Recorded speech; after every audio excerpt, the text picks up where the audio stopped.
अस्सलाम वालेकुम everyone, welcome back to my channel Misha Sheikh.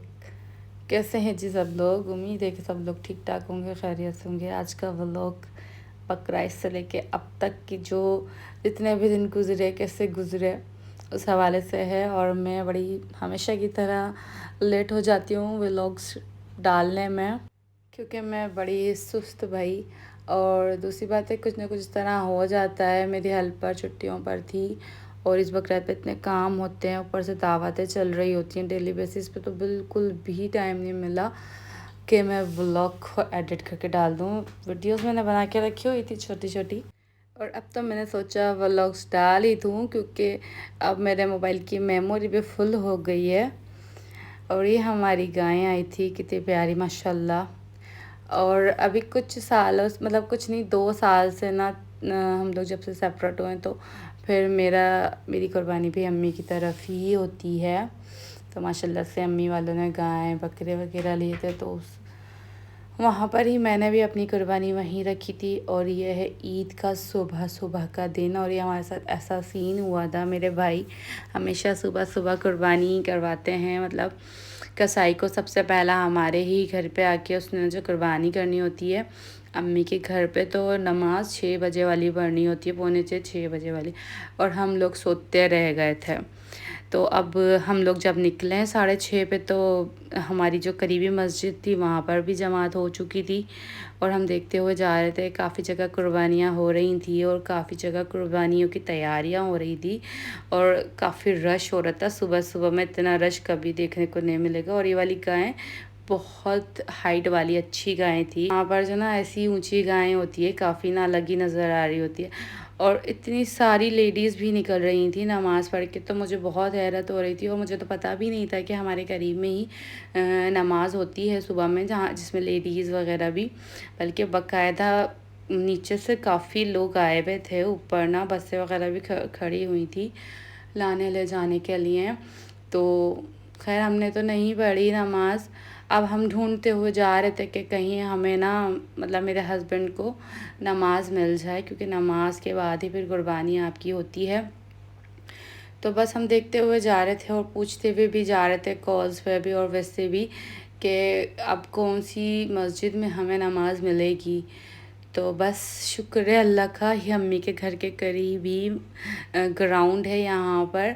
तो यहाँ पे जमात बिल्कुल खड़ी होने वाली थी, और मेरे जो हस्बैंड है वो ऐसे भाग्य वाली भी ना निकल जाए, क्योंकि इससे पहले भी जिस मस्जिद में वो गए थे तो वहाँ पे निकल चुकी थी जमात, खुतबा हो रहा था।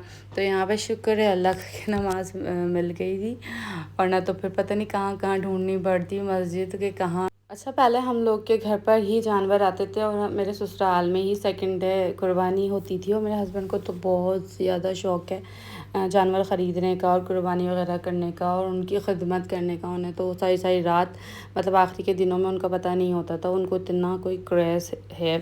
लेकिन बस अब ये होता है कि मैं ज़ाहिर अकेली होती हूँ, मेरे हस्बैंड भी अकेले होते हैं, तो हमें थोड़ा सा संभालने में ना मुश्किल होती है। तो इसलिए हम अभी 2 ईयर्स से ना अम्मी की तरफ इसलिए मैं कुर्बानी करने थे। खैर मैंने तो चेंज नहीं किया था, अब लोगों को गोद में उठाया सोते हुए को, और भागे थे हम लोग ना। और ना बस फिर नाश्ता वगैरह भी हमने वहीं पर ही किया था, और सेकंड डे दावत थी। बस जी कुर्बानी हो गई थी, शुक्र है अल्लाह का, अल्लाह ताला कबूल करे। और बस फिर मैं जल्दी ही घर पर भी आ गई थी, क्योंकि मुझे भी गोश्त वगैरह डिस्ट्रीब्यूट करना था अपनी फैमिली में। और फिर ये दूसरे दिन अम्मी के घर दावत थी, बड़ी मुश्किल से थोड़ा बहुत कैप्चर किया था। गर्मी इतनी शदीद थी, इतनी शदीद, कुछ भी अच्छा नहीं लग रहा था। ना कुछ खाने को दिल कर रहा था, ना ही बनाने को दिल कर रहा था, ना ही वीडियो बनाने को दिल कर रहा था। और खाना खाते ही ऐसे हम लोग भाग गए थे घर के लिए, क्योंकि ज़्यादा लोग होते हैं ना, तो फिर उसकी भी गर्मी होती है। और लाइट वालों ने तो इस बार पहला दूसरा दिन भी नहीं छोड़ा भाई, दूसरे दिन भी लोड शेडिंग फुल आपकी जारी थी। तो ज़ाहिर है वो लोगों की गर्मी, और फिर ऐसी उस तरह से नहीं चल रहे थे, तो बड़ी गर्मी थी भाई। और बाकी है मेरी भाभीयों ने बड़ा ही मज़ेदार खाना बनाया हुआ था सारा ही। बस तो जी इस तरह ही हम लोग की ईद गुज़रती है। First day, second day, third day हम लोग की दावतें चलती रहती। तो बस इसी तरीके से ईद निकल जाती है। ईद पर काम बहुत ज़्यादा होता है, और फिर मेरी हेल्पर भी नहीं थी तो मैं बहुत बिज़ी थी, तभी इतना लेट व्लॉग मैंने डाला है। थर्ड डे भी मेरी दावत थी, फोर्थ डे हम लोग फ्री थे, मतलब हमारी कोई दावत नहीं, तो हम लोगों ने बाहर का प्रोग्राम बना लिया था कि थोड़ा सी आउटिंग कर लेते हैं। तो हम यहाँ पर करीब में ही एक है यहाँ पर, तो जो है यहाँ पर बड़ा अच्छा देसी खाना मिलता है ना, तो हमने कुछ बकरे वगैरह का कुछ बनवा लिया था यहाँ पर, और अब्दुल्ला ने एंजॉय कर लिया था काफ़ी। और इस दिन इत्तेफाक से हवा भी बहुत अच्छी चल रही थी, तो अच्छा हम लोगों ने टाइम स्पेंड कर लिया था।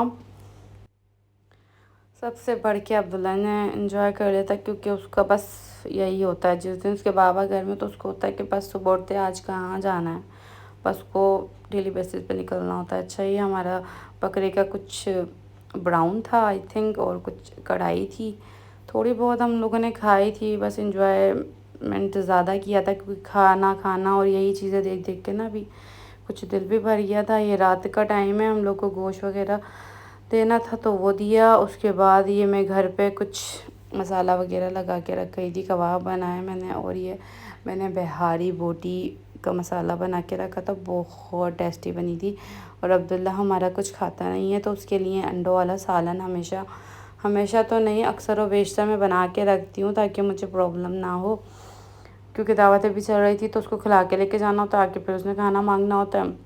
तो उसके लिए अंडे वाला सालन बनाया, अपने लिए मैरिनेट करके रखा, कुछ बना लिया था, शान का मसाला डाला था इसमें मैंने, और थोड़ा सा घर के मसाले भी इसमें मैंने ऐड किए थे। उसके बाद मैरिनेट अच्छे से मैंने इसको करके रख दिया था, और ये बहुत अच्छा, और इसमें मैंने टेंडर पाउडर भी मिक्स किया था, 1 चम्मच, 1 से 1.5 चम्मच ना, तो ये बहुत ही ज़्यादा मज़ेदार टेस्टी बना था, और जो कि सिर्फ मैंने खाया था मेरे घर में, और किसी ने नहीं खाया था, क्योंकि मेरे हस्बैंड की बारबेक्यू पार्टी थी। अब्दुल्ला ने चखना भी नहीं होता इस तरह की चीज़ों को, तो बस फिर रह जाती हूँ मैं बेचारी सब कुछ ट्राई करने के लिए। तो वैसे मैं जो मेरा दिल करता है मैं ज़रूर बनाती हूँ, चाहे दोनों खाएं ना खाएं, दोनों अब्बा बेटे सेम एक जिससे बोरिंग है बिल्कुल ना, दोनों में से एक भी नहीं है मेरे जैसा सीरियसली। तो ये अब्दुल्ला का अंडों वाला सालन रेडी था, और दूसरी तरफ मेरा ये बिहारी बोटी इतनी कुछ टेस्टी बनी थी ना, कि बस मैं क्या बताऊँ आपको ना। मैंने इसमें बहुत ढेर सारा नींबू डाला था, इसके साथ मैंने सलाद वगैरह यूज़ किया था, ताकि ये नुकसान ना करे मुझे, क्योंकि इसमें ज़ाहिर है प्योर गोश्त होता है, और इतना ज़्यादा मतलब गोश्त हम लोग खाते नहीं हैं, तो अभी हम इतना गोश्त खा रहे होते तो फिर डर लग रहा था खाते हुए भी ना, तो इसलिए मैंने बहुत सारा इसमें पहले ही नींबू वगैरह ऐड कर लिया था। और ये मेरे शामी कबाब बेचारे 2 दिन से चढ़े हुए थे, और आज इनका नंबर आया था बनने का ना, तो बस लगे हाथों में ये काम भी कर रही थी।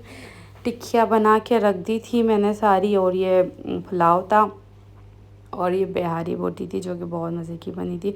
मैंने तो बिहारी बोटी ही खाई थी बस सिर्फ ना।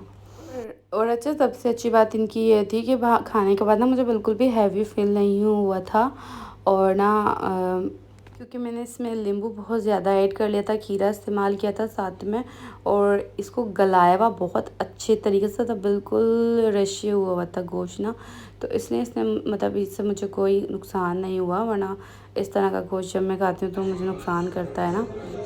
और ये देखें यहाँ पे चल रही है बारबेक्यू पार्टी, ऊपर से गानों की आवाज़ आ रही थी, पूरी सेटअप हुआ था ऊपर भाई, और मेरा बेटा जो ना कंपेयरिंग कर रहा था।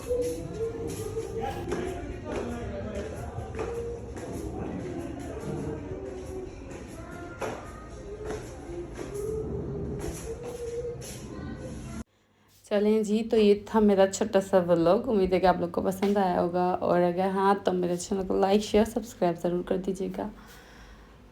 दुआ में मुझे याद रखिएगा, अपना बहुत ढेर सारा ख्याल रखिएगा। टेक केयर, बाय बाय, अल्लाह हाफ़िज़।